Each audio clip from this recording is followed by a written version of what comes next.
Hello everyone, welcome to the class and I hope all of you are good. तो अभी हमने जो recent lecture देखा था, हमारा जो लास्ट लेक्चर था वो अर्थक्वेक के बारे में था और उसमें हमने उससे रिलेटेड सारी चीज़ें देख ली थी। अगला जो हमारा आज का लेक्चर है वो वॉल्केनो या फिर माउंटेन से रिलेटेड होना चाहिए था, लेकिन हमने ऐसा नहीं करा। क्यों? क्योंकि माउंटेन्स और जब आप वॉल्केनो के बारे में पढ़ते हो तो आपको थोड़ा सा प्लेट्स का आइडिया होना चाहिए कि अर्थ के अंदर जो अर्थ के ऊपर जो प्लेट्स हैं, जो लिथोस्फीयर की प्लेट्स हैं, वो किस तरह से मूव करती हैं, इनका पास्ट क्या है, इनकी हिस्ट्री क्या है। ठीक है, किन साइंटिस्टों ने या फिर किन ज्योग्राफर्स ने, ठीक है, जियोलॉजिस्ट जो है, इन्होंने क्या क्या बताया इनके बारे में। तो आप क्या करो, जैसे अगर प्लेट्स का थोड़ा अच्छा बेसिक अगर जान लेते हो कि प्लेट जो है वो क्या है, किस तरह से मूव करती हैं, क्या है क्या नहीं है, जो भी इनसे रिलेटेड फिनोमिनाज है, अगर आप उन्हें जानते हो तो उसके बाद में आपके लिए जो वॉल्केनो है, जो माउंटेन्स हैं, ओशियंस हैं, इनको पढ़ना थोड़ा ईजी हो जाता है। तो हम क्या करते हैं, आज की क्लास में प्लस कल की क्लास में, इन दो क्लासेस में हम क्या करेंगे, उन पुराने जो जियोलॉजिस्ट हैं, ज्योग्राफर्स हैं, इनकी थ्योरीज के बारे में देखेंगे, इनकी जो हाइपोथेसिस थे, ठीक है, इनके जो लॉस थे। हाइपोथेसिस का मतलब क्या होता है? हाइपोथेसिस का मतलब होता है इन्होंने सिर्फ सोचा, उसका कोई एविडेंस नहीं है, बस इन्होंने सोचा और उसके अकॉर्डिंग इन्होंने अपनी बात कह दी, वो तो हाइपोथेसिस होता है। थ्योरीज क्या होती है? थ्योरीज में थोड़े एविडेंस होते हैं, ठीक है, उनमें एविडेंस बताते हैं। लॉज क्या होते हैं? लॉज होते हैं नेचुरल लॉज होते हैं, वो तो आप उनको बदल ही नहीं सकते। लॉज का मतलब तो ये होता है, ठीक है। तो ऐसे इनकी जो आइडियाज थे, इनकी जो थ्योरीज थी, हाइपोथेसिस थे, लॉज थे, इनसे रिलेटेड हम चीज़ें देखेंगे कि इन्होंने ज्योग्राफी में जो ये हम जो आज का टॉपिक है प्लेट्स के बारे में, उससे रिलेटेड क्या क्या चीज़ें इन्होंने बताई। पढ़ना इसलिए जरूरी होता है, इससे क्या होता है, आपको थोड़ा सा अर्थ का जो ओरिजिन है, ठीक है, कि अर्थ बन गई, लेकिन बनने के बाद यहाँ पे क्या क्या चीज़ें हुई, है ना, वो थोड़ा सा अर्थ का पास्ट देखने को मिलता है आपको। और वो जो पास्ट होता है वो आज के हमारे जो प्रेजेंट है और आने वाला जो फ्यूचर है उसमें हेल्प करता है। तो हम क्या करते हैं, उसको स्टार्ट करते हैं टॉपिक को स्टार्ट करने के लिए सबसे पहले हम क्या करेंगे, थोड़ी सी बात हमको समझनी पड़ेगी स्टार्ट करने से पहले कि अर्थ का ओरिजिन हुआ कैसे। अब हालांकि ओरिजिन वाला जब कभी भी आप बुक्स में टॉपिक पढ़ोगे तो सबसे पहले दिया हुआ होता है ओरिजिन ऑफ द अर्थ, ठीक है। ज्योग्राफी कोई सी बुक लेते हैं तो उसमें सबसे पहला टॉपिक यही होता है, लेकिन हमने उसको सबसे पहले कवर नहीं करा और अभी भी हम उसको अभी कवर नहीं करेंगे आज भी, है ना। आने वाली कुछ क्लासेस के बाद उसको कवर करेंगे, क्योंकि जब आपको ओरिजिन ऑफ द अर्थ के बारे में पढ़ते हो तो उससे पहले आपको ज्योग्राफी कुछ टर्म्स के बारे में पता होना चाहिए, ज्योग्राफी कुछ चीज़ों के बारे में पता होना चाहिए। तो जब हमारी ये नॉलेज डेवलप हो जाएगी, ठीक है, इन लेक्चर से, तब हम उसको देखेंगे ओरिजिन ऑफ द अर्थ के बारे में कि अर्थ का ओरिजिन हुआ कैसे। लेकिन आज तो हम क्या करते हैं, थोड़ा सा उसका बेस, मतलब थोड़ा सा उसका आइडिया ले लेते हैं जो हमारे आज काम आने वाला है, बस वो आइडिया लेके और फिर हम आगे की चीज़ें स्टार्ट करते हैं। तो अर्थ का ओरिजिन देखो कैसे हुआ होगा। स्टार्टिंग में ऐसे माना जाता है, किसी ने हाइपोथेसिस दी थी, है ना। अब हाइपोथेसिस होगी यहाँ पे, क्योंकि एविडेंस तो है नहीं, बस दिमाग के अपने सोच के अकॉर्डिंग या कुछ एक्सपेरिमेंट करके उन्होंने बता दिया। क्या बताया? कि जो अर्थ है वो सन का ही पार्ट थी और सन से क्या हो गई है, मतलब जितने प्लैनेट्स थे ये सब सन का ही पार्ट थे, लेकिन सन से क्या हो गई है, किसी रीजन से क्या हो जाती है, अलग हो जाती है। अब अलग होएगी तो स्टार्टिंग में क्या था, जब ये सन के पास थी तो सन के पास होने की वजह से ये बहुत ज़्यादा क्या थी, गर्म थी, हॉट थी। लेकिन जैसे जैसे सन से दूर आने लगी, धीरे धीरे क्या होने लगी, ये कूल डाउन होने लगी, ठंडी होने लगी। अब जब ये ठंडी होएगी तो अर्थ जो है, देखो एक तरह से मैटर है, ठीक है, और ये मैटर क्या था, पहले बहुत गर्म था। बहुत गर्म होने की वजह से किस फॉर्म में था, या तो आपको यहाँ पे लिक्विड फॉर्म में देखने को मिलेगा या गैस फॉर्म के अंदर, कोई सॉलिड का नामो निशान नहीं है। सॉलिड का नामो निशान कब देखने को मिलता है, जब ये दूर जाती है, दूर जाके ठंडी होने लगती है, तो जितना भी लिक्विड था वो क्या होने लगता है, थोड़ा जमना स्टार्ट होता है। जैसे जैसे लिक्विड ये जमता है तो जमने की वजह से काई में कन्वर्ट होने लगती है, धीरे धीरे सॉलिड के अंदर कन्वर्ट होने लगती है। अब अर्थ जो है थोड़ी सॉलिड में कन्वर्ट हो रही है, ठीक है। तो अगर ये सॉलिड में कन्वर्ट हो रही है तो हम क्या देखते हैं कि जब भी आप किसी सॉलिड को जब भी आप किसी लिक्विड को जमाते हो, जैसे इसके अंदर एग्जांपल सबसे बेस्ट रहता है कि अगर आप जैसे मोमबत्ती को लेते हो, ठीक है, मोमबत्ती को देखना, मोमबत्ती को जब जैसे हमने जला दिया, अब उसका जो लिक्विड नीचे आ रहा है वो लिक्विड नीचे आके जमना चालू होता है, लेकिन वो कभी भी बिल्कुल सीधा नहीं जमता, ना कभी बिल्कुल ऐसे फिक्स शेप है कि उसी शेप में जमेगा, नहीं, वो कहीं से ऊपर कहीं से नीचे ऐसे ऊटपटांग सी शेप के अंदर वो क्या होता है, जमता है। तो कभी भी आप सॉलिड को अगर ठंडा करते हैं तो वो हमेशा इसी तरह की शेप लेता है।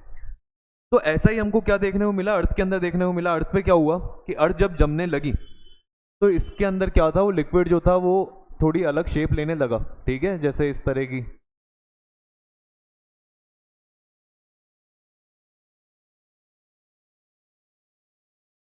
इस तरह से अर्थ के ऊपर जो सॉलिड था वो जमा, ठीक है। हमें पता है कि सॉलिड तो ये जम गया, लेकिन आज भी अगर मैं बात करूं अर्थ के इंटीरियर की, अर्थ के अंदर की, तो अंदर से वो जमी हुई नहीं है। अर्थ का सिर्फ ये ऊपर ऊपर वाला पार्ट ही क्या हो रखा है, जमा हुआ है। अंदर से वो भी जमी हुई नहीं है, क्योंकि अंदर जो होता है हमें क्या देखने को मिलता है, मेंटल, है ना। ये भी पढ़ेंगे, इसके बारे में देखते हैं। लेकिन हम ये माने चलो ऊपर ऊपर का पार्ट जो था अर्थ का जम गया। अब जमने की वजह से क्या हुआ, इसकी वजह से ये हुआ कि जो नीचे वाला पार्ट था, जो नीचे की तरफ रह गया, यहाँ पे क्या हुआ, पानी बढ़ने लगा। पानी, जब अर्थ बनी तो अर्थ के ऊपर, अर्थ बनने के बाद में यहाँ पे हाइड्रोजन ऑक्सीजन गैसेस बनी। वो गैसेस एक दूसरे से मिलने की वजह से जब हाइड्रोजन ऑक्सीजन मिलता है तो वहाँ पे वाटर बनता है, H2O बनता है। H2O बना, H2O बनने के बाद यहाँ पे क्या हुआ, वाटर बना। तो वाटर के पहले क्या, वेपर्स बनने लगी। तो वेपर्स जो थी वो फिर क्या हुई, इवेपोरेट हुई। इवेपोरेट होकर क्लाउड्स बनाए, क्लाउड्स होकर यहाँ पे क्या होने लगी, बारिश होने लगी। बारिश होने के बाद में अब बारिश जैसे मान लो ऊपर वाली जगह पे हुई, लेकिन वो बहता हुआ पानी किधर की तरफ आ गया, नीचे की तरफ आ गया। नीचे जो जो गड्ढे थे, बड़े बड़े गड्ढे, ठीक है, बड़े बड़े जो गड्ढे थे, जो होल्स थे, वहां पे पानी भरने लगा। तो अर्थ के ऊपर जैसे इधर पानी भरा, ये देखो हमें यहाँ पे दिख रहा है, यहाँ पे पानी भरता है, इधर के ऊपर पानी भरा होगा। ये देखो इतना बड़ा होल हो रखा, गड्ढा हो रखा, इसमें पूरे में पानी भर गया। यहाँ पे फिर अर्थ पे पानी भरा। तो जो जो जगह, कुछ जगह छोटी ज़्यादा नहीं थी डीप, तो वहाँ पे कम पानी भरा, ज़्यादा और ज़्यादा डीप वाली में ज़्यादा पानी भरा। इस तरह से अर्थ के ऊपर पानी भरा, और पानी भरने की वजह से अर्थ में हमको सिर्फ दो चीज़ें दिखाई देने लगी, ठीक है, कि या तो जहाँ पे पानी भरा है उसको तो हम क्या कहने लग गए, ओशियन। और जो बिना पानी के, जो जिस पे पानी नहीं है, जो ऊपर है पानी से, जो पानी के लेवल से ऊपर है, उसको हमने क्या नाम दिया, कॉन्टिनेंट्स। क्या नाम दिया उसने, कॉन्टिनेंट्स। तो इस तरह से कॉन्टिनेंट्स और ओशियंस बने, कि पहले सॉलिड बन चुका था, पहले सॉलिड, पूरा सॉलिड बना। उस सॉलिड को हम जानते भी हैं। आप उस सॉलिड को क्या कहते हो, याद है किसी को, जो अर्थ के ऊपर सॉलिड होता है उसे कहते तो क्रस्ट है, सही बात है। लेकिन क्रस्ट के अलावा वो जो लेयर होती है उसको हम कौन सी लेयर कहते हैं, लिथोस्फेयर। तो ये पूरी लिथोस्फेयर बन चुकी थी, लेकिन लिथोस्फेयर के अंदर क्या हुआ, जो लिथोस्फेयर ऊपर थी, ठीक है, वो तो कॉन्टिनेंट्स बने, और जो लिथोस्फेयर नीचे चली गई, जो नीचे थी, होल्स के अंदर थी, उनके ऊपर पानी भर गया। पानी भरने की वजह से वहां पे क्या बन गए, ओशियन बन गए। अब क्या था, देखो ये ऊपर वाला जो पार्ट था, इसको हमने, ये तो लिथोस्फेयर हो गया, और अंदर वाला जो था हमें पता है, यहाँ पे हमें क्या देखने को मिलता है, एस्थेनोस्फेयर। और एस्थेनोस्फेयर जो होती है बहुत ज़्यादा क्या होती है, यहाँ पे बहुत ज़्यादा गर्म होता है। अर्थ में आप जितना अंदर की तरफ जाते हो, तो अर्थ के अंदर नीचे की तरफ जाते जाते टेम्परेचर क्या होता चला जाता है, बढ़ता चला जाता है, जिसकी वजह से जो आपकी एस्थेनोस्फेयर किस फॉर्म के अंदर होती है, liquid form, semi solid form में होती है। गाढ़ा सा होता है, मैंने आपको बताया था, ठीक है। और ये लावा, लावा टाइप का होता है यहाँ पे। लेकिन जैसे जैसे आप अर्थ के अंदर चलते जाते हो, डेंसिटी जो होती है वो बढ़ती चली जाती है, क्योंकि आपको नीचे की तरफ कैसे एलिमेंट्स मिलते हैं, हैवी एलिमेंट्स। क्योंकि जब अर्थ बनी, तो अर्थ बनते वक्त जो हैवी एलिमेंट्स थे वो तो अर्थ के अंदर सेंटर में आने लगे ग्रेविटी की वजह से, ठीक है। जैसे मान लो पूरा सर्कल है ये, तो सारे जो हैवी एलिमेंट्स थे वो सेंटर में आने लगे, ठीक है। और जो लाइटर एलिमेंट्स थे वो थोड़ा सा बाहर की तरफ निकलने लगे। तो हल्के एलिमेंट्स तो बाहर की तरफ रह गए, और जो हैवी एलिमेंट्स थे वो नीचे की तरफ गए। उन्हीं हैवी एलिमेंट्स के अंदर कौन से एलिमेंट्स भी थे, रेडियो एक्टिव। कैसे एलिमेंट्स थे, रेडियो एक्टिव। और रेडियो एक्टिव एलिमेंट्स होने की वजह से अर्थ जो थी वो अंदर से क्या रहने लगी, गर्म रहने लगी। क्योंकि रेडियो एक्टिव एलिमेंट्स जो होते हैं वो उनमें से क्या निकलती है, हीट निकलती है। क्यों निकलती है, मैंने बता दिया था, सिखाया था। ये डीके होते रहते हैं। डीके मतलब इनमें से, मतलब ये धीरे धीरे इनमें से जो एनर्जी है वो निकलती रहती है, और एनर्जी किस फॉर्म में निकलती है, हीट की फॉर्म में। तो ये हीट की फॉर्म में जो एनर्जी निकली उसकी वजह से यहाँ पे अंदर की तरफ आपको क्या देखने को मिलती है, गर्मी देखने को मिलती है। लेकिन चलो ठीक है, वो बात सही है सर आपकी, है ना, हमको समझ में आ गया कि अंदर जो है यहाँ पे लावा भरा हुआ है, एस्थेनोस्फेयर में पूरे में लावा भरा हुआ है, ठीक है। इसके बाद हालांकि लोअर मेंटल है, वहाँ लावा नहीं है, आउटर कोर है लिक्विड में, इनर कोर है वो सॉलिड में, ये सारी चीज़ें पढ़ चुके। लेकिन अभी हमको ये डायग्राम इस तरह से ड्रॉ करा कि जो फिर इसके अंदर जो मेंटल है वो किस फॉर्म में, लावा फॉर्म में है। अब हमें ये पता है, अगर ये लावा जो है इसका टेम्परेचर बहुत ज़्यादा है, टेम्परेचर ज़्यादा होने की वजह से लावा क्या करता रहता है, मूव करता रहता है। मूव करने की वजह से इसके ऊपर जो लिथोस्फेयर है, इसके ऊपर जो लिथोस्फेयर है, ये लिथोस्फेयर भी क्या करने लगती है, मूव करने लगती है। तो जैसे मान लो यहाँ पे लावा मूव कर रहा है, ये लावा इधर की तरफ जा रहा है, ये लावा इधर की तरफ जा रहा है, समझ रहे हो बात को, ये इधर गया और ये इधर गया। तो इसके ऊपर की जो लिथोस्फेयर है वो इधर जाएगी, उधर वाली लिथोस्फेयर उधर जाएगी। तो इन लावा के मूवमेंट की वजह से ये लिथोस्फेयर भी क्या करने लगती है, मूव करने लगती है। अब इस चीज़ों को क्या करा, इन चीज़ों को हम जैसे हम तो अभी चलो मान लो ये कह सकते हैं क्योंकि हमने तो पढ़ी हुई है, लेकिन स्टार्टिंग में किसी को पता नहीं था। तो स्टार्टिंग में पता करने के लिए जो ज्योग्राफर्स आए उनमें कौन कौन से ज्योग्राफर्स थे, उन्होंने क्या क्या थ्योरीज दी, जो हमारी जो या हमने डायग्राम बनाया है या इसमें जो रिलेटेड चीज़ें देखी है, या फिर हमको ये पता है कि अर्थ अंदर से गर्म है, ये सारी चीज़ें जो नॉलेज है कहाँ से आई। तो नॉलेज का जो सोर्स है, जो ज्योग्राफर्स इनका सोर्स है, उनके बारे में हम देखते हैं कि उन्होंने क्या क्या बताया था हमें। तो आज हम क्या करेंगे, ऐसे 3 के बारे में पढ़ेंगे, ठीक है। 3 ज्योग्राफर्स के बारे में पढ़ेंगे। उनमें जो सबसे पहले अपन पढ़ेंगे वो किसके बारे में पढ़ेंगे, एल्फ्रेड वैगनर के बारे में। एल्फ्रेड वैगनर जो थे, इन्होंने हमको क्या बताया था, इन्होंने हमको बताया था कॉन्टिनेंटल ड्रिफ्ट थ्योरी। एग्जाम में आती है, पूछा जाता है, ठीक है। फिर उसके बाद में जो सेकंड हमको बताया था वो किसने बताया था, एल्फ्रेड वैगनर के बाद में सेकंड जो थे वो आए थे हमको बताने के लिए कन्वेक्शनल करंट्स बताने के लिए, कि अर्थ के अंदर कन्वेक्शनल करंट्स कैसे चलते हैं, ठीक है। लावा वगैरह जो होता है किस तरह से घूमता है, क्या कारण है, ये सब कुछ बताया है ना। और कन्वेक्शन करंट जो बताने वाले थे वो थे आपके, पढ़ा था अपन ने, ठीक है, आर्थर होम्स के बारे में पढ़ा था, याद है आर्थर होम्स, मैंने लिखवाया था। उसके बाद में जो तीसरे आए थे आपके हैरी हेस। हैरी हेस ने आपको क्या बताया था, सी फ्लोर स्प्रेडिंग के बारे में बताया। तो इन तीनों के बारे में आज देखेंगे। इसके अलावा जो बचता है थोड़ा सा पार्ट, थोड़ा सा क्या वो भी अच्छा खासा पार्ट बचेगा, उसको अपन कल देखेंगे। लेकिन ये 2 पार्ट जब हमारे कंप्लीट होंगे तो हमें थोड़ा सा आइडिया हो जाएगा कि अर्थ के ऊपर प्लेट्स जो होती हैं, जो लिथोस्फेरिक प्लेट्स हैं, ये किस तरह से मूव करती है, किस तरह से ओशन बने, कॉन्टिनेंट्स, लावा, माउंट, ये सारी चीज़ें हमको समझ में आएगी। तो ठीक है, हम स्टार्ट करते हैं सबसे पहले। लेकिन जैसे हम यहाँ पे देख रहे हैं, यहाँ पे हमने देखा कि अर्थ के ऊपर ओशंस बने, कॉन्टिनेंट्स बने, इनकी परसेंटेज क्या है सर। परसेंटेज ऐसी है, ओशियन जो होते हैं,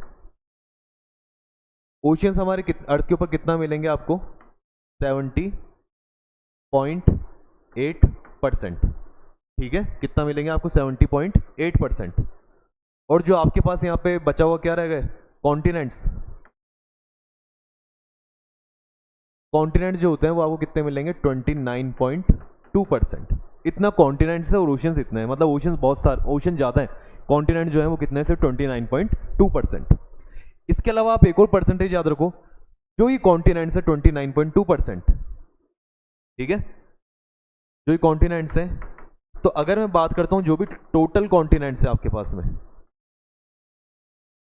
उन टोटल कॉन्टिनेंट्स में 75% जो है वो आपको मिलता है नॉर्थ में, और 25% जो है 20, सही लिख देता हूँ इसे,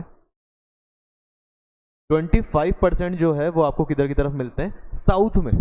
मतलब इक्वेटर से ऊपर की तरफ जो लैंड मास है वो 75% है, 75% कॉन्टिनेंट्स है, और जो इक्वेटर से नीचे का लैंड मास है वो कितना है, सिर्फ 25%।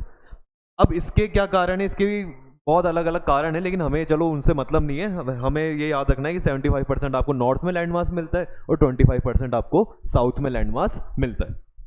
आया समझ में। तो ये परसेंटेज है 4, आप इनको याद रख लेना, सही रहेगा। तो मेन जो हमें स्टार्ट करना था, हमें सबसे पहले एक ऐसी ज्योग्राफर के बारे में पढ़ना था जिनका नाम क्या था, एल्फ्रेड वैगनर। इन्होंने एक थ्योरी दी थी हमें, कौन सी, कॉन्टिनेंटल ड्रिफ्ट थ्योरी। कब दी थी, 1912 में। इनके बारे में पढ़ते हैं अपन। तो अपना जो अभी पहला टॉपिक है वो क्या है, कॉन्टिनेंटल ड्रिफ्ट थ्योरी। जब आप कॉन्टिनेंटल ड्रिफ्ट थ्योरी के बारे में पढ़ते हैं तो देखो इसमें क्या होता है, पहले इसका मीनिंग समझते हैं। ड्रिफ्ट का मतलब तो क्या हो जाता है, ड्रिफ्ट का मतलब हो गया स्लो मूवमेंट, धीरे मूवमेंट होना। स्लो मूवमेंट को अपन क्या कहते हैं, ड्रिफ्ट कहते हैं।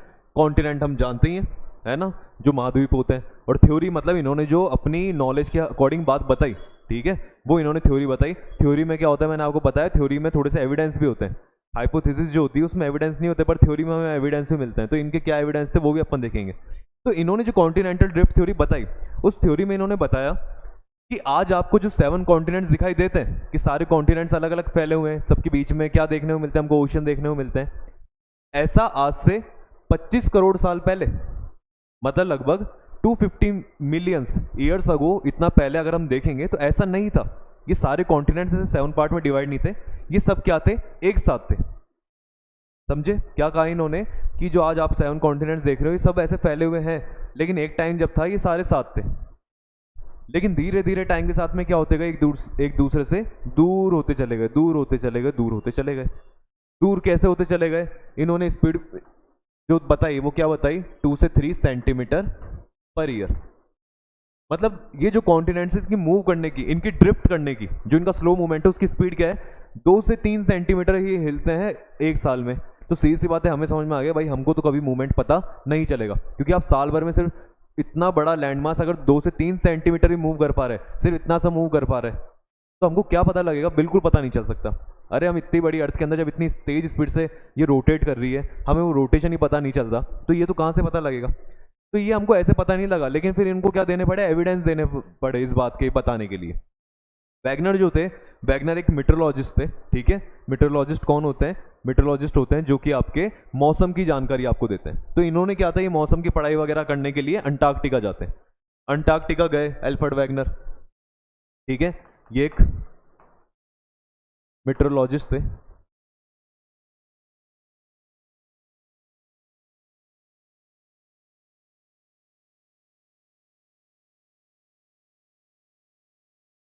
मीटियोरोलॉजिस्ट थे ये, ठीक है। तो मीटियोरोलॉजिस्ट थे, इन्होंने क्या करा, ये गए अंटार्कटिका। अंटार्कटिका जाके इन्होंने क्या करा, वहां पे चेक करा, ये अपने किसी काम से गए थे, लेकिन इन्होंने देखा यहाँ पे जो फॉसिल फ्यूल्स हैं, जो फॉसिल फ्यूल क्या, सॉरी, जो फॉसिल्स हैं, फॉसिल्स क्या होते हैं, कोई भी जानवर अगर मर जाता है तो जानवर के जो डेड रिमेन्स होते हैं, जो उसकी हड्डियां वगैरह होती है, वो जमीन में रह जाती है और वो हजारों साल तक रहती है, ठीक है। वो बहुत हजारों से भी ज्यादा टाइम तक आपको देखने को मिल जाएंगी। तो जो फॉसिल्स होते हैं, उन्होंने क्या देखा कि अंटार्कटिका में जो फॉसिल्स हैं, अंटार्कटिका में जो फॉसिल्स हैं वो सेम है एज ऑन इक्वेटर। मतलब जो हमें इक्वेटर पे फॉसिल मिलते हैं वो सेम है अंटार्कटिका वाले फॉसिल पे। मतलब अंटार्कटिका में जो जानवर आपको देखने को मिल रहा है, जो उस समय मिलता होगा कभी ना कभी, वो एक टाइम वो इक्वेटर पे भी देखने को मिलते हैं उसके फॉसिल। मतलब उसकी हड्डियां इक्वेटर पे भी, उसकी हड्डियां अंटार्कटिका में भी है। तो इससे हमें क्या समझ, उनको लगा कि यार ये जानवर जो है कैसे दोनों जगह पे रह सकता है, कि अंटार्कटिका में भी रह रहा है और कहाँ पे भी रह रहा है, इक्वेटर पे भी रह रहा है। पॉसिबल ही नहीं है। क्यों पॉसिबल नहीं, क्योंकि इक्वेटर पे इतनी गर्मी, अंटार्कटिका पे इतनी सर्दी, और ऐसा कोई जानवर एग्जिस्ट नहीं करता जो अंटार्कटिका पे भी रह ले, अंटार्कटिका की सर्दी में, और इक्वेटर की गर्मी भी रह ले, ठीक है। तो उनको समझ में आया कि नहीं यार, ये कुछ तो लफड़ा है यहाँ पे, कोई तो दिक्कत है, कोई तो परेशानी की बात है। उन्होंने क्या करा, इस पर स्टडी करी कि क्यों आपको यहाँ पे भी इनका फॉसिल मिला और क्यों अंटार्कटिका में मिला। तो जब इन्होंने स्टडी करी तो इन्होंने स्टडी करके पता करा कि ये चीज़, कि एक टाइम ऐसा था, ये अंटार्कटिका और जो इक्वेटर वाले जो देश हैं जो इक्वेटर पे आते हैं, ठीक है, ये सब एक साथ ही थे पहले, ये सारा जो पार्ट था ये एक ही था। तो इन्होंने इसके लिए क्या करा, अपने एक खुद का वो बनाया, एक फोटो बनाई। फोटो में क्या करा इन्होंने, जैसे 2 से 3 सेंटीमीटर पर ईयर चीज़ें मूव करके, ये कह रहे हैं कॉन्टिनेंट्स मूव कर रहे हैं, तो इन्होंने क्या करा, इन्होंने कहा कि मैं उल्टा लेके चलता हूँ कि एक टाइम पे जब ये कॉन्टिनेंट्स क्या रहे होंगे। तो जब ये उल्टा लेके जाते हैं इसको, तो इन्होंने देखे हमको किस तरह का डायग्राम बना के दिया,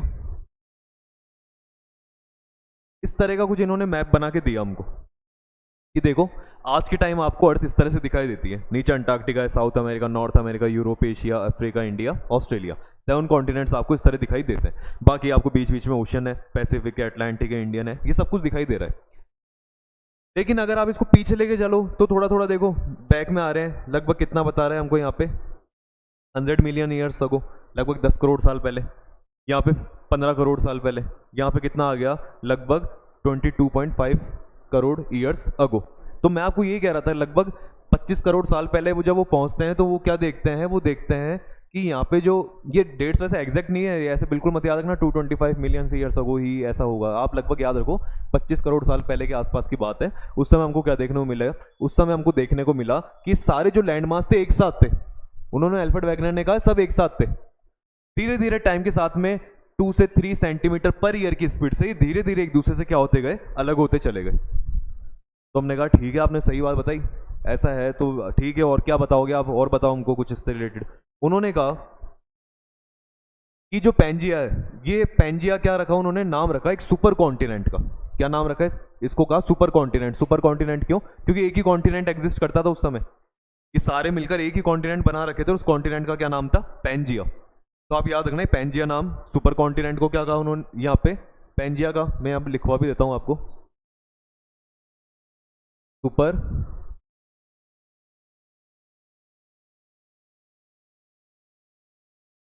कॉन्टिनेंट। सुपर कॉन्टिनेंट को उन्होंने क्या नाम दिया यहाँ पे, पेंजिया। अब पेंजिया सुपर कॉन्टिनेंट हो गया।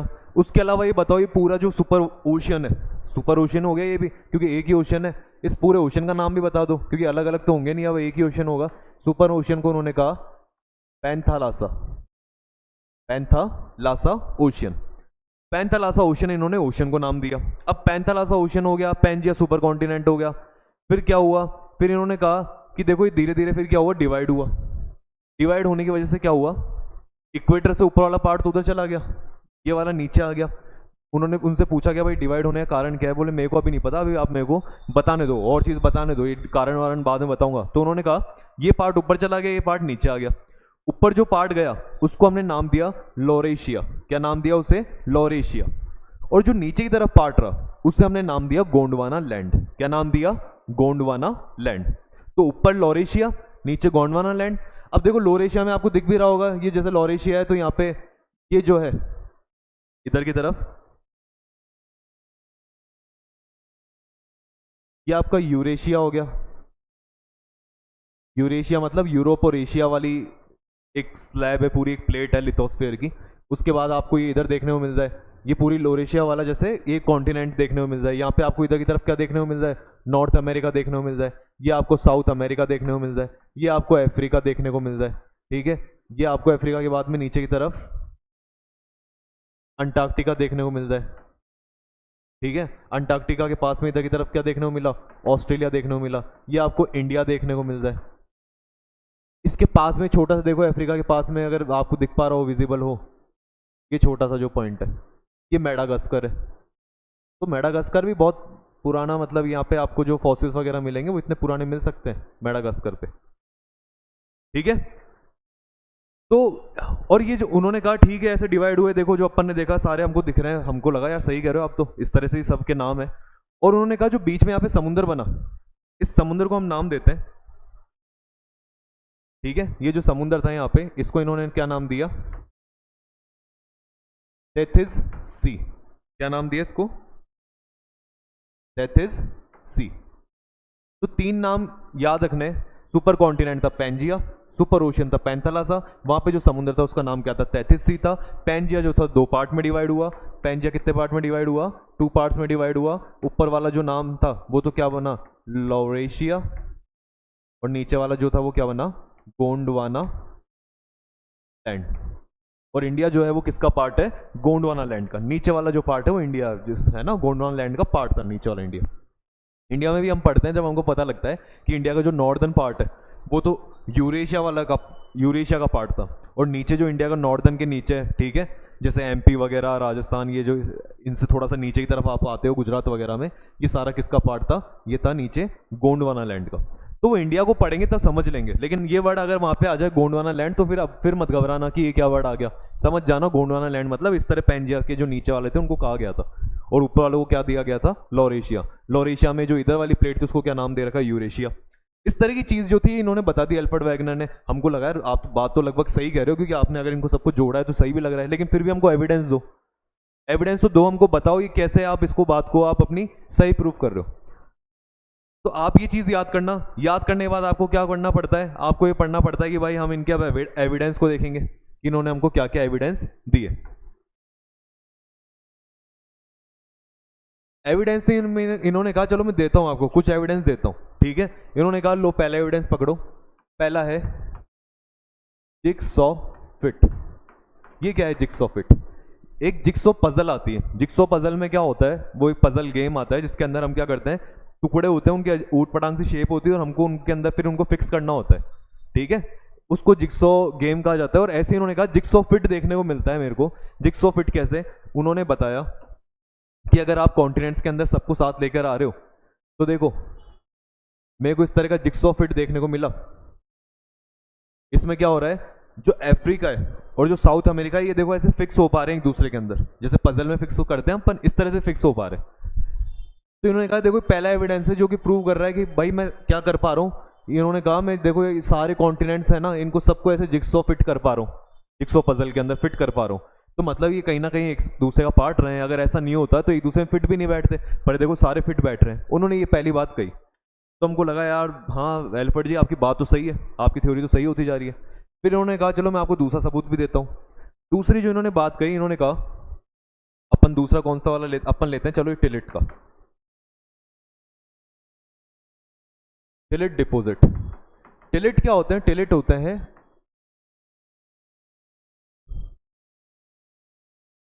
जैसे आपने थोड़ा अगर पढ़ा हो थोड़ा सा ज्योग्राफी के बारे में, या नहीं पढ़ा, नहीं पढ़ा तो चलो छोड़ो, क्योंकि मैं यही मान के चलता हूँ कि अपन ने ज्योग्राफी के बारे में कुछ भी नहीं पढ़ा है ना। मैं ही बता देता हूँ। जैसे रिवर फ्लो करती है, तो रिवर क्या होती है, जब रिवर फ्लो करती है तो पहाड़ों पे से जाती है, पहाड़ों पे से जब होती हुई जाती है तो वो क्या करती है, पहाड़ों के जो पार्टिकल्स हैं, है ना, छोटे छोटे पार्टिकल्स पहाड़ के ऊपर, हमने भी देखा है कि अगर किसी पत्थर के ऊपर बार बार पानी गिराते रहोगे तो पत्थर वहां से, उस पत्थर में छेद हो जाता है, क्योंकि जब वो पानी गिरता रहता है तो वहां से उसके पार्टिकल्स को तोड़ता रहता है, तोड़ता रहता है, तोड़ता रहता है। तो ऐसे कभी रिवर अगर फ्लो कर रही है किसी पहाड़ पे तो उसके पार्टिकल्स को तोड़ती रहती है, तोड़ते हुए उन पार्टिकल्स को नीचे लेकर आ जाती है। जब वो माउंटेन पे होती है तो रिवर तेज होती है, तेज की वजह से सारे पार्टिकल्स को अपने साथ लेकर आती है, लेकिन जैसे नीचे आती है उसकी स्पीड कम हो जाती है। अब कम होने की वजह से क्या हो जाती है, सारे पार्टिकल्स वो यहीं छोड़ देती है। वो छोटे छोटे जो पार्टिकल्स होते हैं वो मिट्टी बन जाते हैं, ठीक है। उस मिट्टी को अपन कहते हैं एल्यूवियल सॉइल। कैसी सॉइल कहते हैं उसे? Alluvial soil. अपन पढ़ेंगे, अपन जब आगे मिट्टी के बारे में पढ़ेंगे तब एल्यूवियल सॉइल के बारे में पढ़ेंगे, और ये कहानी मैं तुमको दोबारा सुनाऊंगा। लेकिन जैसे एल्यूवियल सॉइल बनी, ऐसे क्या होता है भाई, वो तो पानी की रिवर की वजह से बनी, लेकिन ठंडी जगह जहाँ होती है वहाँ पे क्या होते हैं, बर्फ होती है, ठीक है। आपने ग्लेशियर्स वगैरह देखे होंगे, और वो बर्फ जब पहाड़ों पे से नीचे खिसती हुई आती है, देखा है हमने, बहुत जगह एवलांच आते हैं। तो ग्लेशियर जब ऐसे खिसक जाता है और एवलांच आता है तो वो क्या होता है, बर्फ नीचे की तरफ आती है, पहाड़ पे से होती है, और उस पहाड़ के ऊपर जितने भी मिलने वाले क्या होते हैं, जैसे पेड़ पौधे मान लो कोई उगे हुए हैं बाई चांस, या फिर जो उसके पार्टिकल्स होंगे, ठीक है, उस पहाड़ के, या वहाँ पे रहने वाले कोई जानवर वगैरह हैं, वो सब उसकी चपेट में आके सब एक साथ सारा कहाँ आ जाएगा, नीचे की तरफ आ जाएगा। और वो जो डिपॉजिट होगा उसे अपन कौन सा डिपॉजिट कहते हैं? टिलिट डिपॉजिट कहते हैं। तो जो टिलिट डिपॉजिट होता है ये आइस का होता है, आप इसको आइस ग्लेशियर मूवमेंट से याद रखना, ठीक है।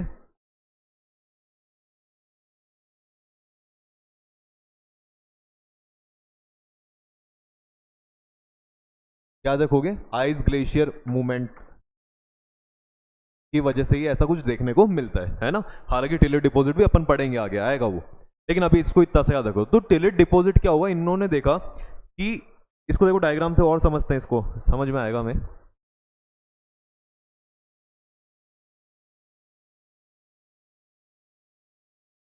टिलिट डिपॉजिट दिखाता हूं मैं आपको।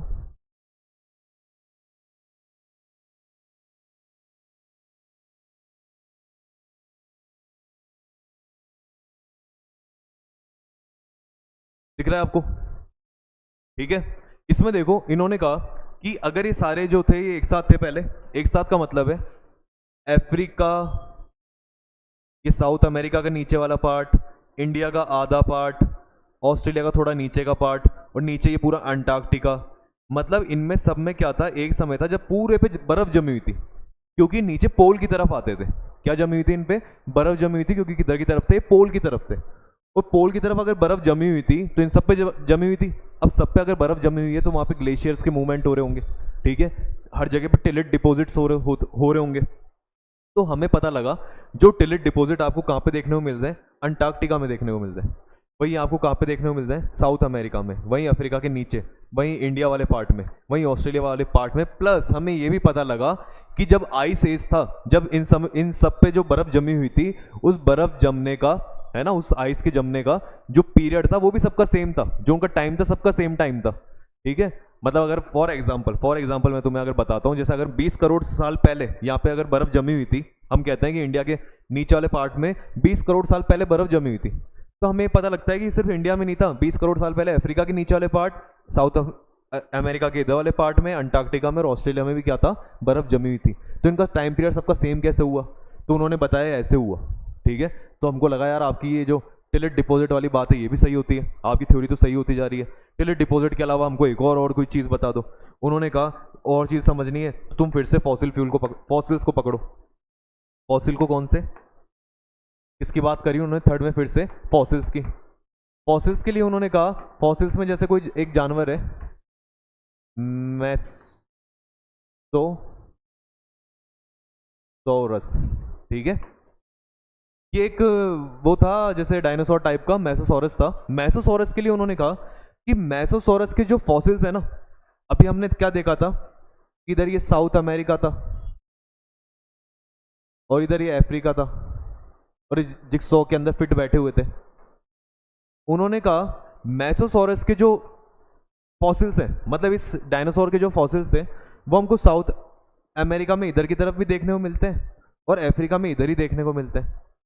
अफ्रीका में इधर देखने को नहीं मिलेंगे, साउथ अमेरिका में इधर देखने को नहीं मिलेंगे, दोनों की इस वाली बॉर्डर पे देखने को मिलते हैं ज़्यादा। क्यों ऐसा हो रहा है? ठीक है, अगर आप कह रहे हो भाई मेसोसॉरस हो सकता था हर जगह फैला हुआ हो, पर वो हर जगह भी नहीं फैला हुआ, वो साउथ अमेरिका के इधर और अफ्रीका के इधर ही फैला हुआ है। तो इसको अगर आप सिर्फ, ये बात मेसोसॉरस के लिए सही नहीं थी, ये बात और भी चीज़ों के लिए थी। उन्होंने ऐसा नहीं कहा कि सिर्फ एक के साथ ही है, उन्होंने कहा और भी साथ था। है कि इसका रिलेटेड कोई डायग्राम?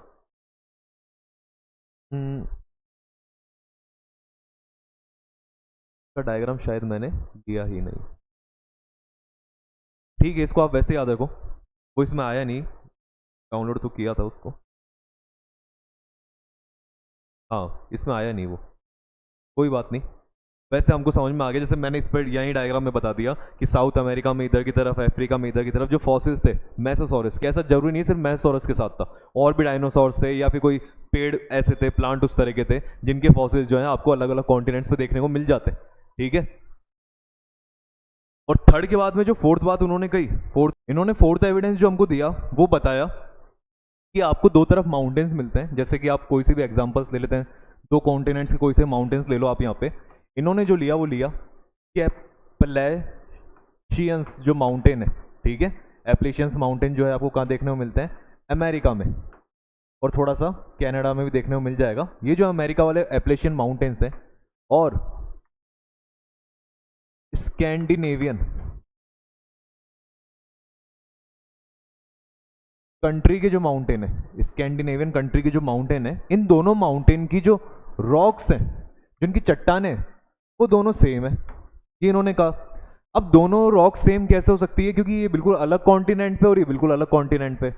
लेकिन उन्होंने बताया कि देखो, अगर आप एप्लेशियन पे माउंटेन्स को अगर देखते हो और स्कैंडिनेवियन कंट्री की जो माउंटेन्स है ना, इनके माउंटेन्स को देखते हो तो आपको पता लगता है कि दोनों की रॉक्स क्या है, दोनों की चट्टानें क्या है, सेम है। सेम जैसे अपन इसको थोड़ा सा उसमें भी देख लेते हैं कि मैप के ऊपर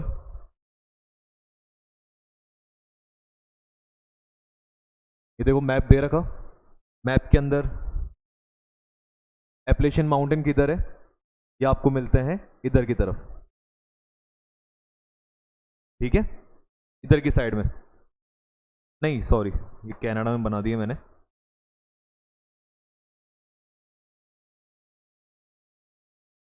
अमेरिका में ये रहे, ठीक है, एप्लेशियन जो है अमेरिका में मिलते हैं, हल्के फुल्के हैं वो कनाडा में, बाकी अमेरिका में ही है।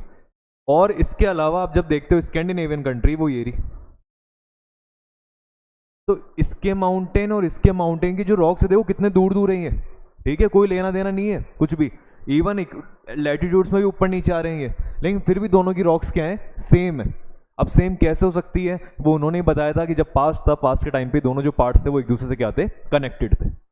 तो इस तरह के चार एविडेंस देकर किसने हमें समझाया? एल्फ्रेड वैगनर ने हमें समझाया कि मेरी जो थ्योरी है, कॉन्टिनेंटल ड्रिफ्ट थ्योरी, एकदम सही है, कोई इसमें कमी नहीं है, बिल्कुल परफेक्ट है। तो बाकी जो लोग थे, लोगों ने कहा कि एल्फ्रेड जी आपका एक ड्रॉबैक रह गया, एक चीज आप नहीं समझा पा रहे। क्या ड्रॉबैक रह गया? फोर्स बिहाइंड द ड्रिफ्टिंग, कि इनको ड्रिफ्टिंग कराने के लिए, इनको ड्रिफ्टिंग कराने के लिए जो फोर्स है वो कौन सा है? जो ये प्लेट्स स्लो स्लो मूव करती चली जा रही है, हम मान रहे हैं, आप चलो कह रहे हो कॉन्टिनेंट स्लो स्लो मूव कर रहे हैं, पर क्या कारण है, क्या चीज है जिसके कारण ये मूव कर रहे हैं?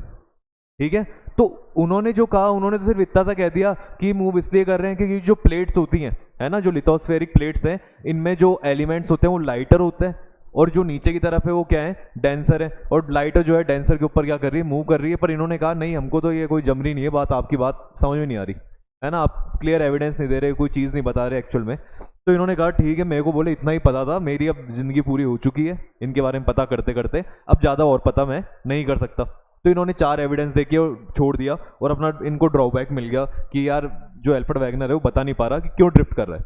इनके इस ड्रॉबैक को सही करने के लिए जो अगले ज्योग्राफर आते हैं सेकंड नंबर पे, वो कौन आते हैं? Arthur Holmes. कौन आते हैं वो? Arthur Holmes. और आर्थर होम्स जो आते हैं, आर्थर होम्स आके कहते हैं कि चलो मैं बताता हूँ उन्होंने जो गलती छोड़ी उसको मैं सही करता हूँ, और मैं इसको नाम दूंगा कन्वेक्शनल करंट थ्योरी। क्या नाम दूंगा इसको? Convectional current theory. और कन्वेक्शनल करंट थ्योरी जो है ये मैं कब दे रहा हूँ? ये मैं आपको दे रहा हूँ 1930 के अंदर।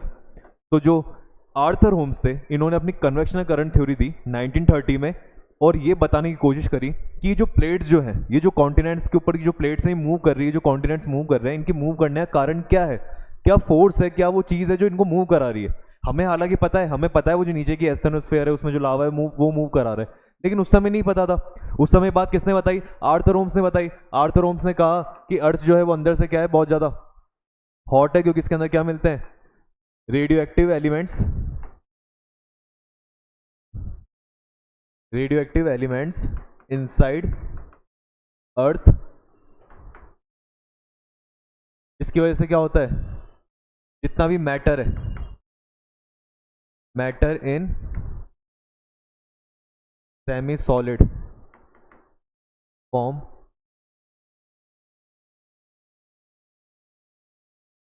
It moves due to high temperature. और हाई टेम्परेचर की वजह से क्या करने लगता है? ये मूव करने लगता है, और हाई टेम्परेचर की वजह से मूव करेगा। It moves due to high temperature since lithospheric plate is also on this. अब लिथोस्फेरिक प्लेट इसके ऊपर है,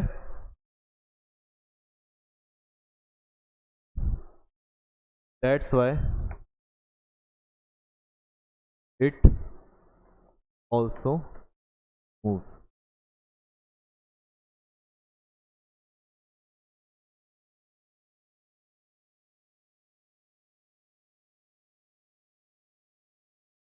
क्या लिखा मैंने?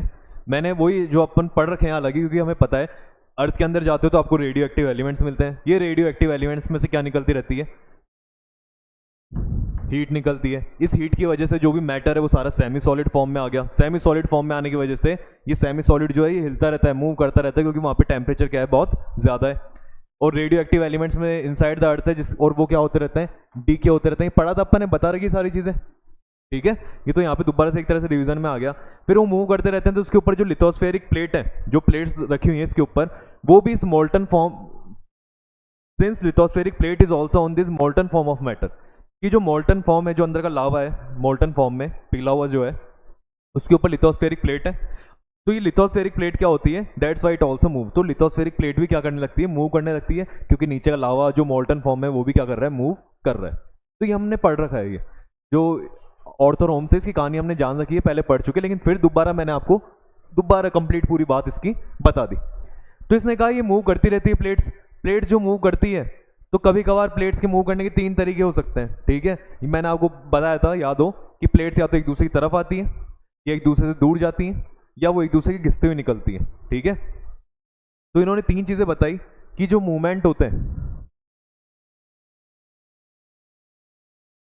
Movement can be of three type. तीन तरह का मूवमेंट हो सकता है। पहला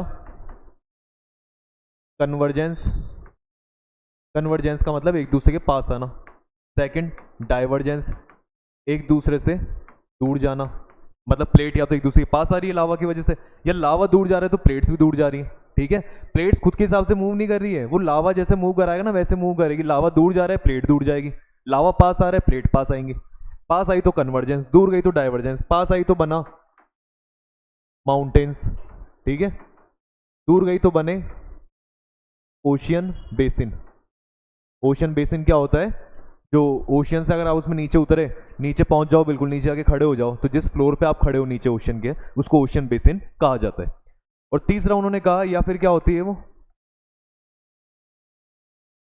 ट्रांसफॉर्म। क्या होती है? ट्रांसफॉर्म। ट्रांसफॉर्म कौन सा वाला मूवमेंट होता है? वो एक दूसरे कैसे घिसती हुई निकलती है। उस ट्रांसफॉर्म की वजह से आपको क्या देखने को मिलती है? रिज लिख देता हूं मैं अभी, है ना। रिजेस देखने को मिलती है। रिजेस क्या होती है, जैसे कभी दो लेयर हैं, दो लिथोस्फेयर है, उनके बीच में खाली जगह आपको देखने को मिल रही है, उसको रिज कहते हैं। रिज को कभी अपन, इनको हालांकि अपन पढ़ेंगे, ये माउंटेन्स, ओशियन बेसिन, रिजेस वगैरह सब आगे पढ़ लेंगे, लेकिन अभी बस इसकी थ्योरी के अकॉर्डिंग उसने 3 बातें कही थी, या तो कन्वर्जेंस होगा, डाइवर्जेंस होगा, या ट्रांसफॉर्म होगा। बाकी उसकी जो मेन बात थी, मेन बात तो उसने कहा कि मैं तो सिर्फ इसलिए आया हूँ, मैंने तो जन्म इसलिए लिया है ताकि मैं क्या कर सकूं, जो एल्फ्रेड वैगनर है उसकी थ्योरी को सही कर सकूं, और उसने उसकी थ्योरी को सही करके बता दिया। तो कन्वेंशन करंट थ्योरी उसने दे दी। ये यहां तक आ गया समझ में। अब इसकी तो बात हो गई, ठीक है। इसकी कन्वेक्शन करंट थ्योरी का मैंने कोई डायग्राम थोड़ी ना रख रखा है आपको बताने के लिए, ये रहा एक डायग्राम रख रखा है मैंने आपको बताने के लिए, लेकिन इसको आगे पढ़ेंगे अपन। ये चलो देख लेते हैं एक बार इस डायग्राम को, कुछ आपको समझ में आए तो।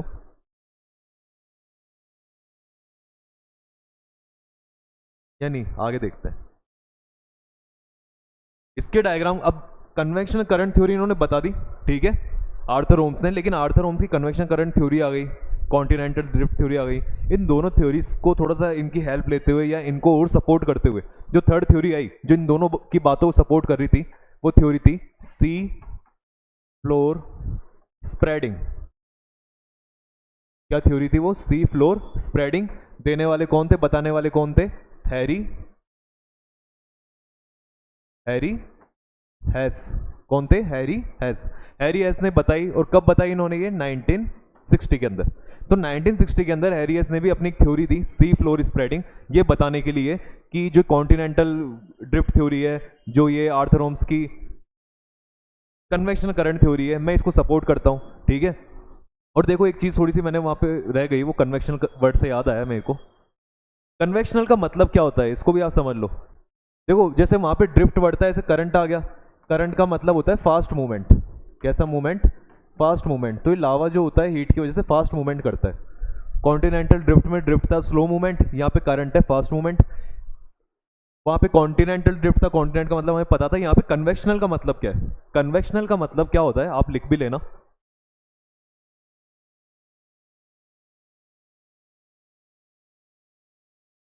Medium also moves with heat, ठीक है।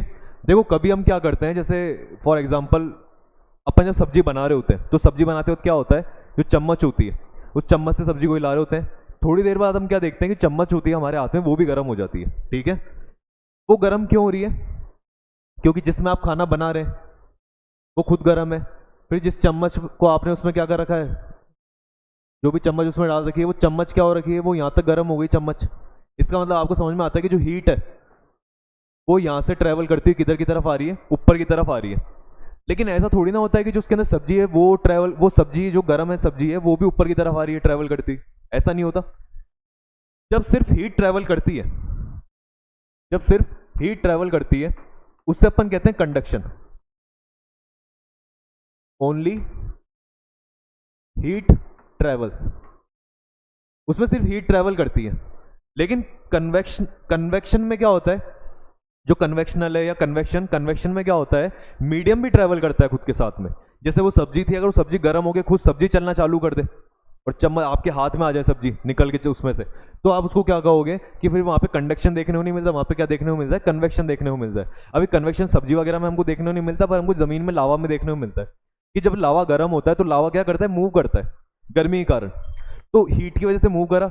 अब जब लावा मूव करता है तो देखो लावा भी जा रहा है, लावा क्या है यहाँ पे? मीडियम, और उस मीडियम के अंदर की हीट, मतलब लावा और लावा की हीट, ये दोनों मूव कर रहे हैं एक साथ, ठीक है। लावा और लावा की हीट दोनों एक साथ मूव करी, इसलिए हमने इसको क्या कहा?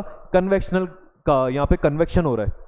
और कंडक्शन में क्या हो रहा है? कंडक्शन के अंदर अगर मान लो सिर्फ हीट ही मूव करती, लावा अपनी जगह पे रहता और उसकी हीट ही मूव करती हुई आगे जाती, कि लावा वहीं है, जमीन से लावा बाहर नहीं आता, बल्कि जमीन से हीट बाहर आ जाती है सिर्फ। तो आप कहीं पे अगर वॉल्केनो देखो, मतलब अगर इसके अकॉर्डिंग अगर अपन चलते और अपन कहीं वॉल्केनो देखने जाते, तो वॉल्केनो में से वो लावा बाहर नहीं आता, आप जब उसके पास में जाके खड़े होते तो वहां से हीट आ रही होती, गर्म हवा आ रही होती, ठीक है। लेकिन हम देखते हैं पूरा लावा बाहर आता है, क्योंकि वहां पे कंडक्शन देखने को नहीं मिलता, वहां पे क्या देखने को मिलता है हमको? कन्वेक्शन देखने को मिलता है। तो इन दोनों में फर्क होता है, ठीक है। वरना आज की सारी वॉल्केनो का कंडक्शन के हिसाब से तो लावा ही नहीं होता, सिर्फ हीट आ रही होती है उसमें से निकल निकल के, लेकिन आजकल की जो, लेकिन एक्चुअल में क्या है, जो हमारी वॉल्केनोज है वो किसके हिसाब से चलती है, कन्वेक्शन के हिसाब से चलती है। तो ये बता दिया मैंने, वो एक वर्ड रह गया था, क्योंकि वर्ड्स के अकॉर्डिंग हमको समझने में थोड़ा इजी हो जाता है जब हमें इनकी थ्योरी के वर्ड्स पता होते हैं। जैसे हमें अब इसमें क्या पता है, सी फ्लोर स्प्रेडिंग, समुद्र का जो फ्लोर है वो स्प्रेड होता जा रहा है, फैलता चला जा रहा है, फैलता चला जा रहा है। ये बात बताई हैरियस ने, क्योंकि हैरियस ने कहा देखो सी फ्लोर स्प्रेडिंग इन्होंने कैसे बताई। अब डायग्राम की बारी आती है जो हम समझने वाले थे।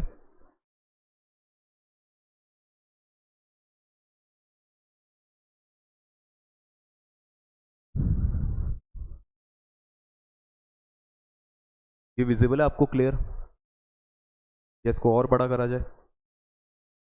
और बड़ा करते हैं।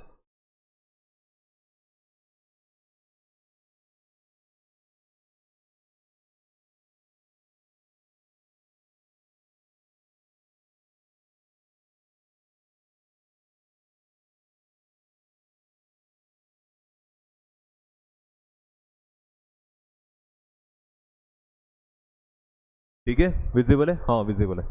तो देखो सी फ्लोर स्प्रेडिंग क्या कहना चाह रहे थे, उन्होंने कहा कि यार वैगनर कह के गया था, जो लिथोस्फेयर की स्लैब्स है वो मूव करती जा रही है, प्लेट्स मूव करती है, ठीक है, किसके ऊपर मूव करती है, लावा पे। मैं ऐसा करता हूँ, बनाता हूँ, मैं लिथोस्फेयर की प्लेट्स बनाता हूँ और उसके नीचे क्या रखता हूँ, एस्थेनोस्फेयर, जिसमें लावा भरा हुआ है।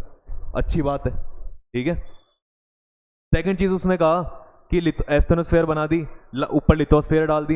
लिथोस्फेयर क्या होती है, अब लिथोस्फेयर का हमने पढ़ा था, याद हो तो मैंने आपको बताया था, जो क्रस्ट होती है, क्रस्ट अगर आप कॉन्टिनेंट के ऊपर खड़े हो, ठीक है, आप कॉन्टिनेंट पे हो, तो वहां पे क्रस्ट आपको ज्यादा गहरी मिलती है, क्योंकि हमने दो वर्ड याद करे थे, हमने पढ़ा था 30 से 70 किलोमीटर तक। तो यहाँ पे आप जब जाते हो तो क्रस्ट बड़ी मिलती है, क्योंकि कॉन्टिनेंट है, कॉन्टिनेंट पे एक्स्ट्रा क्या है, क्रस्ट है आपके पास यहाँ पे। लेकिन जब आपको मैंने बताया था, जब ओशन में जाते हो तो ओशन में आपको ज़्यादा क्रस्ट देखने को नहीं मिलती। ओशन में क्रस्ट ज़्यादा क्यों देखने को नहीं मिलती, क्योंकि उसके बाद में नीचे सीधा सीमा चालू हो जाता है, याद है। और इसमें क्रस्ट में क्या बताया था, यहाँ पे क्या चलता है, सियाल। तो जो आपके कॉन्टिनेंट है वो सियाल से बने, और ये कहीं से बने, सीमा से। और ओशन में जब आप उतरते हो तो ओशन में आप पहले ही इतना नीचे चले गए, तो अब आपको ज़्यादा क्रस्ट नहीं मिलेगी, आपको थोड़ी बहुत मिलेगी। उसके बाद में क्या स्टार्ट हो जाता है, हार्ड पार्ट मिलेगा, लेकिन वो किसका मिलता है, अपर मेंटल का। इसलिए हमने देखो जब ये डायग्राम बनाया ना, तो इसमें इधर ये लिथोस्फेयर को इतना बड़ा रखा साइज में, और ओशन के नीचे देखो इतना ही रखा, लिथोस्फेयर को छोटा रखा, क्योंकि ओशन के नीचे लिथोस्फेयर ज़्यादा बड़ी नहीं होती, कॉन्टिनेंट्स के नीचे होती है। क्यों कॉन्टिनेंट्स के नीचे लिथोस्फेयर ज़्यादा बड़ी होती है, ये जो है ये भी एक टॉपिक है, वो अपन पढ़ेंगे, ठीक है। ये हालांकि वैसे ज्योग्राफी, जो इन्होंने ज्योग्राफी के बारे में स्टडी करनी होती है स्पेशल, उनको बताया जाता है ये, लेकिन कभी मैं आगे अपन पढ़ेंगे उसमें बता दूंगा मैं, है ना, थोड़ा सा इसके बारे में टॉपिक तो मैं दे दूंगा इसके बारे में ज्ञान। लेकिन अभी तो हमें पता है क्रस्ट जो है वो बड़ी होती है कॉन्टिनेंट्स के ऊपर, और ओशन में क्रस्ट जो होती है वो छोटी होती है। मैंने लिथोस्फेयर बना दी, क्रस्ट बना ली। अब मुझे पता लगा कि क्या होता जा रहा है, लिथोस्फेयर जो है वो फैलती चली जा रही है। क्यों, क्योंकि मैंने माना ये जो लावा है वो ऐसे मूव कर रहा है इधर की तरफ, ये जो लावा है वो इधर की तरफ मूव कर रहा है, ठीक है। लावा उधर की तरफ मूव कर रहा है, तो प्लेट्स भी क्या हो जाएंगी, एक दूसरे से दूर जा रही है। तो देखो लिथोस्फेयर की प्लेट्स दूर जा रही हैं, दूर जाने की वजह से क्या हुआ, यहाँ पे बीच में गैप बन गया। अब गैप बना और गैप में जगह मिली, तो जगह मिलते ही क्या होगा, हमें पता होता है लावा जो होता है, जो लावा होगा, लावा फ्लो करेगा, flow from high energy, high energy से वो किधर की तरफ फ्लो करेगा, लो एनर्जी की तरफ। यार लावा की बात नहीं है, एक्चुअल में हीट में क्या होता है, हीट, यही हीट का लॉ होता है। हीट क्या होती है हमेशा, हाई से, हाई टू किधर की तरफ जाती है, हमेशा लो की तरफ। तो यहाँ पे हीट है, इसको बंद कर लेना है ना, कोई आए तो उसको उधर ही बिठा देना। जो हीट होती है, तो हीट क्या होती है, हमेशा हाई से लो की तरफ जाएगी। अब एक तरफ हीट बहुत ज़्यादा हो रखी है, किधर की तरफ ज़्यादा है, एस्थेनोस्फीयर में ज़्यादा, और ऊपर की तरफ कम है, तो क्या होगा, हाई से किधर की तरफ आना चालू हो जाती है, लो की तरफ। तो हीट ऊपर आती है, ऊपर आके फैलने लग जाएगी। अब फैल के क्या हो जाएगी, यहाँ पे हीट आ गई, और हीट नहीं है वो, एक्चुअल में क्या आ रहा है आपका, यहाँ पे हीट के साथ में कौन फ्लो कर रहा है, लावा। क्योंकि लावा जो है, ये लो, आ जाओ, उधर ही बिठा देना, कोई है तो, है ना। तो हीट जो फ्लो कर रही है, तो हीट के साथ में लावा फ्लो कर रहा है, लावा फ्लो होके क्या हो गया, ओशियन के अंदर नीचे बाहर आ गया और बाहर आके यहाँ पे आ गया। ठीक है, तो ओशियन से जो लावा बाहर आया तो यहाँ पे जगह बनी, यहाँ पे वो गैप बना, उस गैप को क्या कहा जाता है, रिज कहा जाता है। क्या कहा जाता है उसे, रिज। और ये जो रिज है ओशियन के अंदर, इसे क्या कहा गया, ओशियन रिज। रिज क्या होता है कि जैसे मान लो ये एक लेयर है, एक लेयर ये है, और इसके बीच में जो जगह बन गई है इसे रिज कहा जाता है। तो यहाँ पे क्या बन गई, ओशन में रिज बन गई एक। अब ओशन में जो रिज बनी है, इस रिज में से लावा बाहर आया, बाहर आके फैला, फैल के यहाँ पे क्या होगा, वो जमने लगेगा। ठीक है, जमता जमता उसको टाइम लगेगा, कूल डाउन होएगा धीरे धीरे। जब तक वो कूल डाउन होएगा तो फिर क्या होगा, फिर ये जो लिथोस्फीयर की प्लेट है ये और आगे चली जाएगी, फिर नीचे से लावा आ जाएगा बाहर। ठीक है, ये क्या हो रहा है, जैसे लावा जब यहाँ पे जमेगा तो ये खिसकती चली जा रही है टाइम के साथ में, धीरे धीरे धीरे धीरे ये खिसकती चली जा रही है। मतलब ये बन रहा है, तो अगर ये 1 नंबर अभी बना तो 1 नंबर थोड़े टाइम बाद आपको यहाँ देखने को मिलेगा, फिर और यहाँ पे आपको नया लावा आ जाएगा तो 2 नंबर देखने को मिलेगा। फिर ये जो है यहाँ वाली रॉक ये फिर पीछे चल जाएगी, फिर यहाँ आ जाएगी, फिर ये यहाँ आ जाएगी। समझ रहे हो, मतलब रॉक्स बनती चली जा रही हैं लावा की वजह से। लावा बाहर आया, लावा बाहर आके ठंडा होएगा, ठंडा होके क्या बन जाएगी, वहाँ पे रॉक बन जाएगी, चट्टान बन जाएगी, जम जाएगा वो। और जो चट्टान है वो धीरे धीरे किधर की तरफ खिसकती चली जा रही है, पीछे, क्योंकि यहाँ पे क्या हो रहा है, जो मैग्मा है वो इस तरह मूव करता जा रहा है और लिथोस्फीयर उधर खिसकता चला जा रहा है। तो जो कुछ भी बनता रहेगा वो यहाँ पे बना, लेकिन नीचे वाले मूवमेंट की वजह से वो फिर पीछे चला जाएगा, फिर नया लावा आ जाएगा, फिर वो पीछे चला जाएगा, और वो पीछे जा जाके इधर की तरफ चला गया, इधर वाला इधर की तरफ आ जाएगा। तो हमको क्या देखने को मिलता है, over the period of millions of years, या मिलियंस ऑफ ईयर्स तो नहीं, लेकिन हजारों लाखों साल बाद हमको क्या देखने को मिलता है कि यहाँ वाली जो रॉक है ये पुरानी रॉक मिलेगी और ये वाली नई रॉक मिलेगी। फिर ये इधर आ गई, ये इधर आ गई, तो ये और पुरानी हो गई, ये उससे नई है और ये सबसे नई है क्योंकि अभी अभी बन रही है। फिर और क्या देखने को मिलता है, अब ये बहुत पुरानी रॉक है, ये उससे नई रॉक है, ये नई रॉक है, ये सबसे नई रॉक है। तो सी फ्लोर स्प्रेडिंग के अंदर हमको क्या है, ये एक एविडेंस का काम भी करा। जब हमने सी फ्लोर में जाके चेक करा कि एक्चुअल में ऐसा हो रहा है क्या, तो हमको पता लगा जो ओशियन की रिज है, जो ओशियन की रिज है उसके पास में जो रॉक्स मिलती है वो नई मिलती है। नई मतलब वो न्यू है, और उससे आप जैसे जैसे दूर चलते चले जाते हो वो रॉक्स जो होती हैं उनका जो पीरियड है बनने का वो पुराना होता चला जाता है। ठीक है, मतलब उनका जो ईयर है वो पहले का होता चला जाएगा। ये जो रॉक्स है नई मिलेंगी, ये पुरानी, ये उससे पुरानी, उससे पुरानी और पुरानी, इस तरह चलता चला जाता है, क्योंकि लिथोस्फीयर की प्लेट हमेशा क्या करती जा रही है, मूव करती जा रही है इस मैग्मा की वजह से। अब मैग्मा क्या होता है, इधर की तरफ चला गया। चलो इसमें इस वाले डायग्राम में ये समझ में आया कि सी फ्लोर स्प्रेडिंग होती क्या है, कि सी फ्लोर जो है वो स्प्रेड होता जा रहा है। स्प्रेड का मतलब क्या हो गया एक्चुअल के अंदर, स्टार्टिंग में क्या रहा होगा, जैसे अपन उसमें देखो याद कर, एक तुमको एक डायग्राम बताता हूँ मैं, उससे और अच्छे समझ में आएगा ये सी फ्लोर स्प्रेडिंग।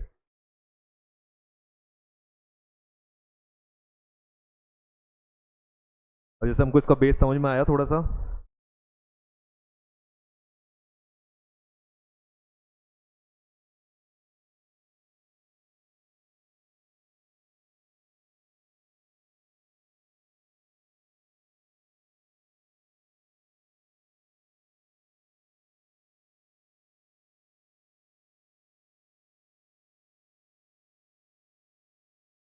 विजिबल है, ठीक है। अब देखो सी फ्लोर स्प्रेडिंग आपको अच्छे समझ में आएगा क्योंकि आपने सारे पार्ट्स पढ़ लिए। हमने सबसे जो स्टार्टिंग में देखा था, जो वैगनर थे उसने क्या कहा था कि ये दोनों है साउथ अमेरिका और ये इधर वाला अफ्रीका, ये दोनों एक दूसरे से कहाँ जाते जा रहे हैं, दूर जाते जा रहे हैं, ये हमने देखा। ठीक है, उन्होंने कहा था साउथ अमेरिका और ये अफ्रीका दूर जा रहे हैं। अभी दूर क्यों जा रहे हैं, एक टाइम पे पास रहे होंगे, तो एक टाइम पे बिल्कुल पास थे, चिपके हुए थे, लेकिन इनके बीच में क्या होने लगा, नीचे की तरफ मैग्मा मूव करने लगा। नीचे की तरफ मैग्मा किस डायरेक्शन में मूव करता है, इधर वाला इस डायरेक्शन में, इधर वाला इस डायरेक्शन में, तो ये दोनों एक दूसरे से दूर गए। अब कॉन्टिनेंट जब एक दूसरे से दूर हुए तो देखो ये जो कॉन्टिनेंट है, ये जो कॉन्टिनेंट है एक दूसरे से दूर हुआ। अब ये दूर होते चले गए तो यहाँ पे बीच में क्या नीचे से क्या निकलने लगा, लावा। लावा क्या बनाने लगेगा, देखो ये दूर होने लगे, दूर होने लगे, बीच में गैप बनेगा, गैप के अंदर ऊपर से वाटर आ गया, नीचे से वाटर आ गया, तो यहाँ पे बीच में क्या भर जाएगा, पानी।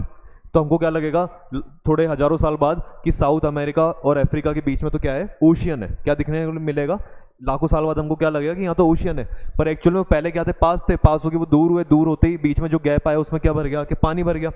अब पानी तो भरा ही भरा, लेकिन उस पानी के अंदर नीचे एक और चीज चलती जा रही है कि ये दूर तो होते चले जा रहे हैं, पर जैसे ही दूर हो रहे हैं तो नीचे से क्या निकल रहा है, लावा। लावा क्या हो रहा है, लावा निकल निकल के यहाँ पे जम रहा है, जम रहा है, फिर जम जाएगा, फिर जम जाएगा, और ये मूव करती चली जा रही है, और यहाँ पे लावा जमता चला जा रहा है। तो जो यहाँ पे लावा जम रहा है वो ओशन का क्या बना रहा है, ओशन का बेसिन बना रहा है, कि आप जाकर नीचे जाके खड़े होगे और जो आपको फ्लोर मिलेगा वो फ्लोर इसी का बना हुआ है, ठीक है, इस लावा का।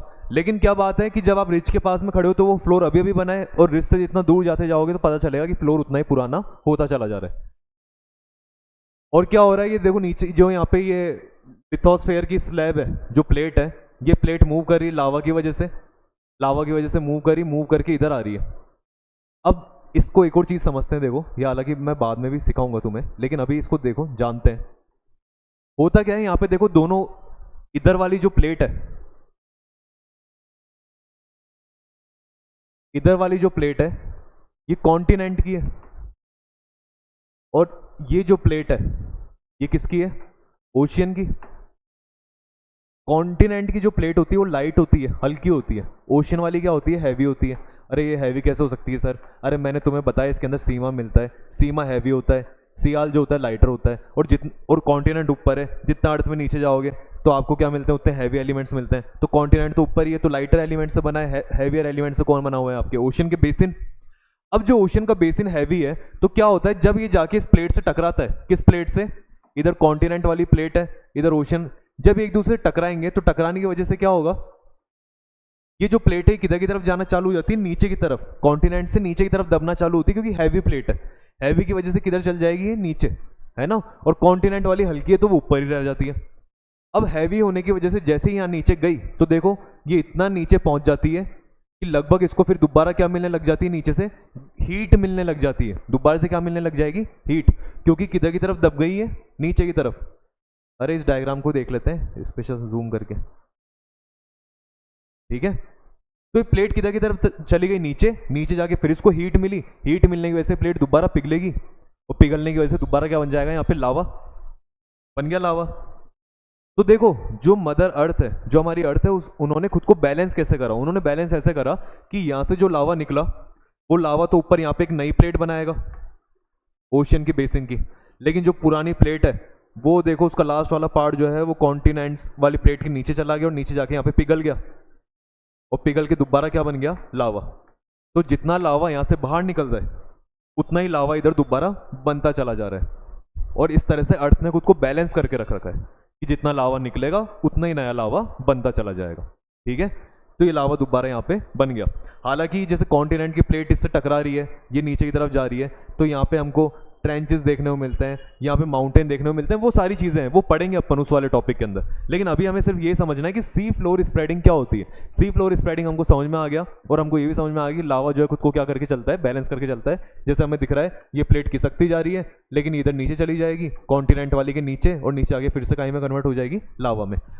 और क्या होता चला जाएगा, टाइम के साथ साथ में दोनों एक दूसरे से दूर होते चले जाएंगे, दूर होते होते होते ये तो दूर पहुंच गए, और बीच में क्या बन जाएगा, ओशियन। और ओशियन में क्या खासियत देखने को मिलेगी कि ओशियन का जो सेंटर है, ये वाला जो रिज है, यहाँ पे आपको नई रॉक्स देखने को मिलेगी, और आप इससे दूर चलते चले जाओगे तो जो चट्टान है वो पुरानी टाइप की होती चली जाएंगी, जो ओशियन का बेसिन है वो पुराना होता चला जाएगा, जितना आप दूर आओगे उतना पुराना। तो आप जब इसके पास आओगे, इसके पास आओगे तो पुराने मिलेंगे, सेंटर में जाओगे नया मिलेगा।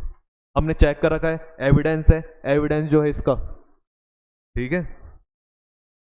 एविडेंस चलो भी लिखवाते हैं एक साथ, सारे एविडेंस भी लिख लेंगे। तो ये चीज़ आ गई आपको समझ में। तो हमने ये भी पढ़ लिया कि सी फ्लोर स्प्रेडिंग जो होती है वो क्या होती है।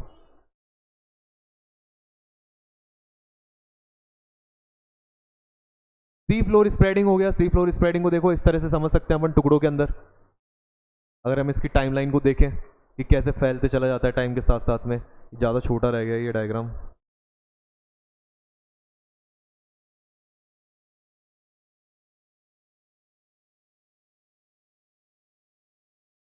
अगर इसकी टाइमलाइन को देखते हैं तो देखो पहले लेयर पास पास थी, फिर थोड़ी दूर हो जाती है, फिर यहाँ पे बीच में पानी भर जाता है, और फिर आपको यहाँ पे एक अच्छा खासा बड़ा पानी का ओशन देखने को मिल जाता है, ठीक है। हालांकि शायद ये आपको ज़्यादा विजिबल नहीं हो पा रहा होगा, ये डायग्राम भी छोटा ही है, छोड़ दो, लेकिन हमको समझ में आ चुका है, हमने चीज़ें पढ़ ली।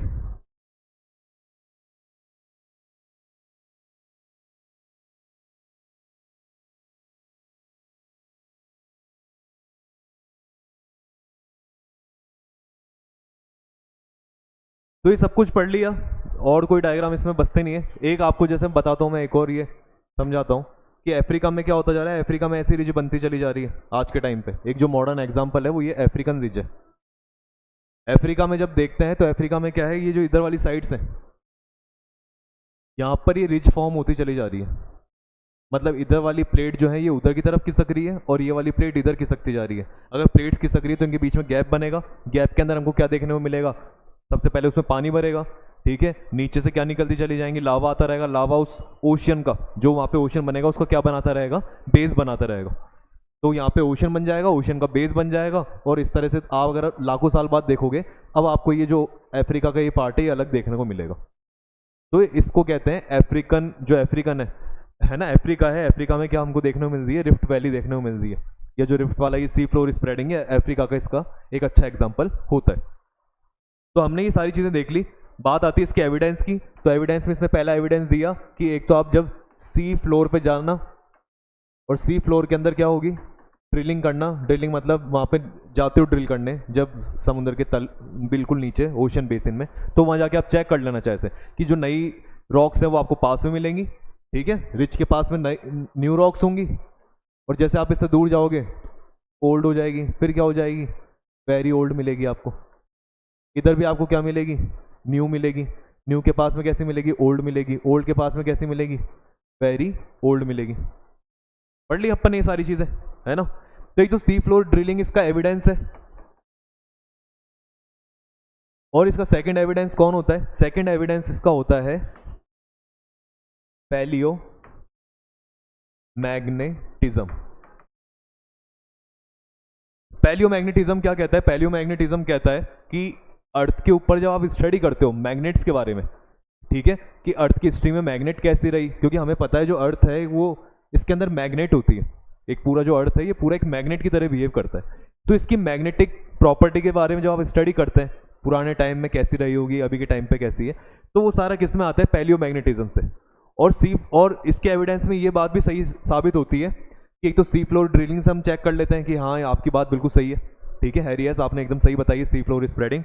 और पैलियो मैग्नेटिज्म वाला जो तरीका है इससे भी चेक करते हैं कि आपने एकदम सही बताई है। लेकिन ये होता क्या है पैलियो मैग्नेटिज्म, इसके लिए हम क्या करेंगे अब अगली क्लास में देखेंगे। आज का लेक्चर बड़ा हो चुका है, तो अगली जो क्लास पढ़ेंगे उसमें अपन क्या करेंगे, मैग्नेटिज्म वाला टॉपिक उठाएंगे। और मैग्नेटिज्म में अपन पैलियो मैग्नेटिज्म नहीं, अपन पूरा क्या करेंगे, जियो मैग्नेटिज्म को देखेंगे कि पूरी अर्थ के ऊपर मैग्नेटिज्म किस तरह से। और जियो मैग्नेटिज्म होते ही अपन को ये समझ में आ जाएगा। तो एक टॉपिक तो अपना ये हो जाएगा। और सेकंड टॉपिक अपन क्या करेंगे, इन तीनों की थ्योरी से जो एक बड़ी मेन थ्योरी बनी, कौन सी वाली, प्लेट टेक्टोनिक थ्योरी। इस प्लेट टेक्टोनिक थ्योरी के बारे में भी अपन क्या करेंगे, पढ़ेंगे। तो अपना जो अगले टॉपिक रहेंगे, एक तो रहेगा जियो मैग्नेटिज्म, एक क्या रहेगा, प्लेट टेक्टोनिक थ्योरी।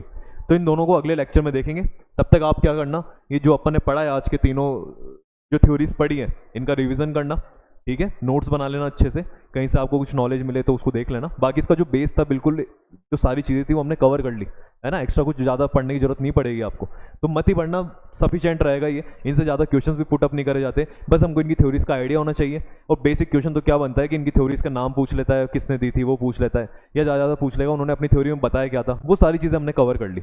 ईयर कौन सा था, कौन से ईयर में उन्होंने बताया, वो सब कुछ देख लिया, है ना। ड्रॉबैक क्या थे, ड्रॉबैक देख लिए, किसके क्या ड्रॉबैक थे, किसने क्या एविडेंस दिए थे, सारी चीज़ें कंप्लीट हो गई। अब जो अगला टॉपिक है, अगली क्लास में अपन ये दो टॉपिक को कवर करेंगे। मिलते हैं फिर, गुड बाय।